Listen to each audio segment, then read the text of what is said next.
Hi, I'm Stuart Kellogg, a Wesley Biblical Seminary board member and alum who recently retired after 40 years in the television business.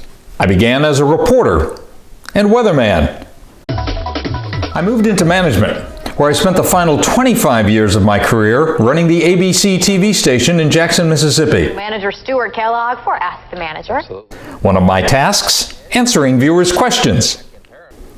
I taught Sunday school, started a prison ministry, and was involved in many other Christ-centered projects. I'm now presenting a program to help strengthen the body of Christ. It's called Know What You Believe. It's a multimedia presentation I present live at your church. It includes information from WBS professors. We start with the biblical worldview. Let's look at worldview. Christianity is a worldview. What's a worldview? It's really the lens through which we look at the world, and it's critical when we're talking to other people. We find out where they're coming from. 4 big questions. How did we get here? What's wrong with the world? How can it be fixed? What's my purpose in life? How you answer those 4 questions determines your worldview.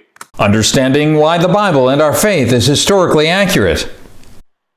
We've got to be able to answer those who question the accuracy of the Bible. And a great way to do that is to compare it with the work of ancient literature with the second greatest number of copies, and also look at the difference between the time it originated and the oldest copies we have now. And you look at the Iliad, 1,757 manuscripts now, 400 years between the original and the oldest. New Testament, almost 25,000 manuscripts, 40 years between the oldest and the original. There are many people today who say that the Bible is simply a collection of myths created by religious people years and years ago. But when we look at the content of the Bible, it's shocking. We find so many things being taught there that are very contrary to the great religious books.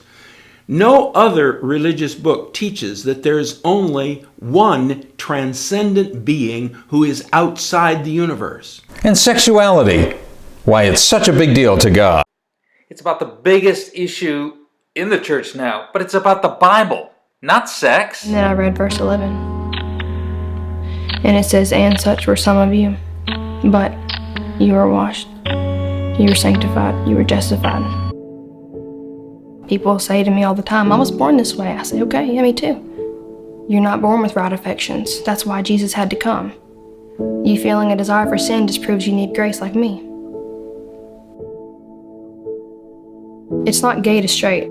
It's lost to saved. When this is talked about in the Torah or in the Pentateuch or in the first 5 books of the Bible, especially Leviticus, we're talking about all kinds of sex that the culture around Israel is trying to squeeze them into.